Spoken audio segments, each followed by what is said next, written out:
तो आज हम पढ़ने वाले हैं कक्षा 12 का जियोग्राफी चैप्टर नंबर 5, जिसमें चैप्टर का नाम है प्राथमिक क्रियाएं। ठीक है ना। प्राथमिक क्रियाएं जानने से पहले आप लोग जानेंगे आर्थिक क्रिया के बारे में। आर्थिक क्रिया किसे कहते हैं?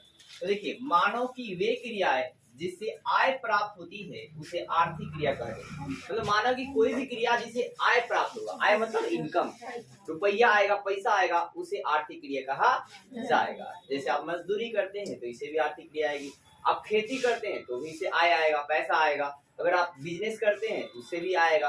तो इन सभी को आर्थिक क्रिया कहा जाएगा। मतलब वो कोई भी काम जिससे पैसा मिलती है तो उसे आर्थिक क्रिया कहा जाता है। मानव की वे क्रिया है जिससे हमें आय प्राप्त होता है उसे आपको आर्थिक क्रिया कहा जाता है।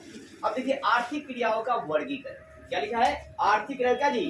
वर्गीकरण। तो आर्थिक क्रियाओं का जो वर्गीकरण किया गया है 4 भागों में किया गया है। कितने भागों में किया गया है? 4 भागों में किया गया है। कौन कौन? प्राथमिक आर्थिक क्रिया। क्या सुना? आप पूरा हिंदी में अच्छे से लिख सकते हो। प्राथमिक आर्थिक क्रिया, द्वितीयक आर्थिक क्रिया, तृतीयक आर्थिक क्रिया, चतुर्थ आर्थिक क्रिया। तो आर्थिक क्रियाओं का वर्गीकरण 4 भागों में किया गया है, प्राथमिक, द्वितीयक, तृतीयक और चतुर्थ। ठीक है। अब देखिए हमको जो चैप्टर है हमारा जो है प्राथमिक क्रिया है, तो प्राथमिक क्रियाओं के बारे में डिफिनेशन जानते हैं कि प्राथमिक क्रिया क्या है। तो देखिए कि है क्या कि यह प्रत्यक्ष रूप से पर्यावरण पर निर्भर करता है। जो प्राथमिक क्रियाएं होती है वो डायरेक्टली, प्रत्यक्ष रूप मतलब डायरेक्टली, क्या जी? डायरेक्टली किस पर निर्भर करती है? पर्यावरण पर निर्भर करती है। अब भाई क्यों करती है? क्योंकि यह पृथ्वी के संसाधन के विषय में बतलाता है। जो प्राथमिक क्रियाएं है वो किसके बारे में बतलाती है? पृथ्वी के संसाधन के विषय के बारे में बतलाता है। पहली बात यह है कि प्रत्यक्ष रूप से पर्यावरण पर निर्भर करता। दूसरी बात है कि पृथ्वी क्यों करता है भाई साहब? क्योंकि ये पृथ्वी के संसाधन के विषय में बतलाती है। जैसे भाई भूमि, क्या जी? भूमि हो गया, और क्या हो गया जी? जल हो गया, और क्या? वनस्पति हो गया, और क्या? खनिज हो गया, और क्या जी? भवन निर्माण की सामग्री हो गई।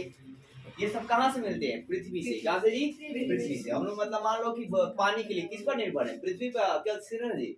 पृथ्वी के संसाधन पर निर्भर है। भूमि भी क्या है भाई? पृथ्वी। ठीक है। खनिज भी कहाँ मिलता है? पृथ्वी के अंदर से। ठीक है। भवन निर्माण सामग्री कहाँ से मिलता है? चट्टान वटान तोड़ने पर मिलता है, गिट्टी वट्टी। ठीक है। अब देखो भाई क्या कि अब भाई क्या इसमें काम करने वाले लोग को, मतलब जो प्राथमिक क्रियाओं में लोग काम करते हैं उन्हें क्या कहते हैं? लाल कलर श्रमिक कहते हैं। क्या बोलते हैं? श्रमिक मतलब मजदूर। श्रमिक मतलब क्या जी? मजदूर। तो भाई क्या कि इसमें काम करने वाले लोग को क्या बोलते हैं? लाल कलर श्रमिक कहलाते हैं। क्या कहलाते हैं? लाल कलर श्रमिक कहलाते हैं। तो प्राथमिक क्रियाओं में काम करने वाले लोग क्या कहलाते हैं? तो क्या जी? लाल कलर श्रमिक कहलाते हैं। अब भाई क्यों कहलाते हैं?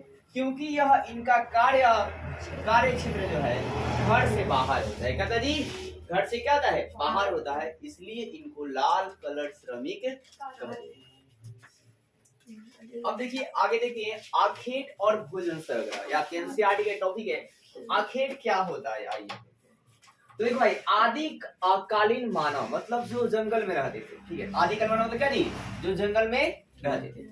तो आदिकालीन मानव अपने जीवन निर्वाह के लिए, मतलब अपना भरण पोषण करने के लिए, ठीक है ना, अपने पेट पालने के लिए, तो आदिकालीन मानव अपने जीवन निर्वाह के लिए वातावरण पर निर्भर करते रहते थे। किस पर निर्भर रहते थे? वातावरण। जैसे वातावरण था वैसे उसके अनुसार वो ढल जाते थे। ठीक है। और आपका मतलब जैसे मतलब जंगल में पेड़ रहता था, आम मिलता था, कुछ सेब मिलता था, कुछ अंगूर मिल जाता था, वही को मतलब तोड़कर उसी को इकट्ठा कर उसे खाते होते थे। ठीक। तो आदिकालीन मानव जो है अपने जीवन निर्वाह के लिए वातावरण पर क्या करते थे? निर्भर रहते थे।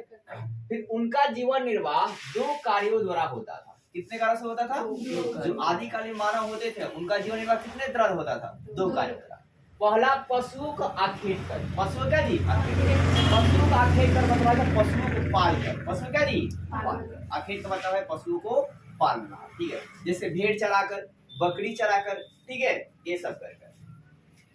फिर जंगल से भोजन संग्रह करना। क्या करना जी? जंगल से क्या करना? भोजन संग्रह। तो आपका है क्या कि जंगल में ये आपका पेड़ को मतलब इस तरह देख रेख करते थे जिससे आपका फल मिलता था, तो उस पेड़ों को देख रेख करते थे और उस फलों का संग्रहण करते थे। भोजन के रूप में क्या करते थे?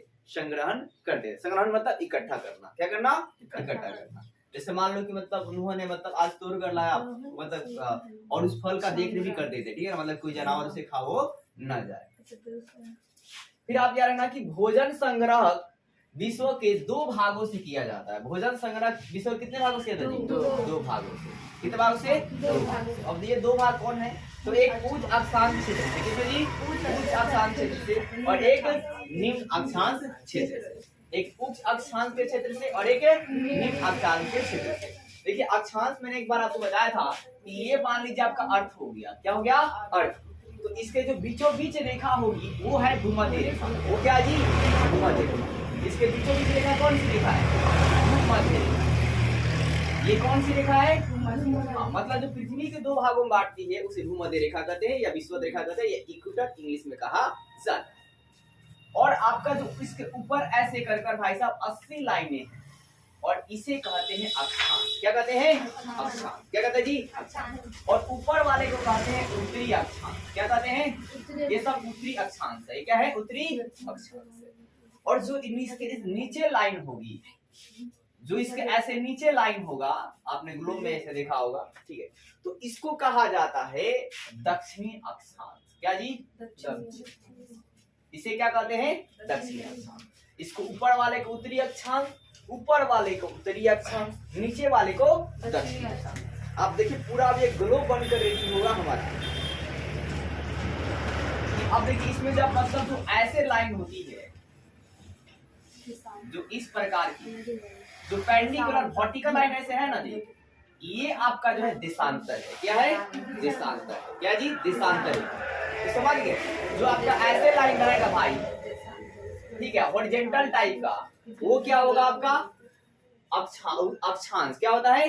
अक्षांश। जो ऐसे लाइन क्या खींचा हो ना, ऐसे ग्लोब बन गया, देख लीजिए, तो इस लाइन को क्या बोलते हैं? अक्षांश बोलते हैं। क्या बोलते हैं? अक्षांश बोलते हैं। क्या बोलते हैं जी? अक्षांश। और जो इस प्रकार मैंने लाइन खींचा है, ये क्या है जी? देशांतर रेखा है। कौन सी रेखा है? देशांतर रेखा है। कौन सी रेखा? देशांतर रेखा।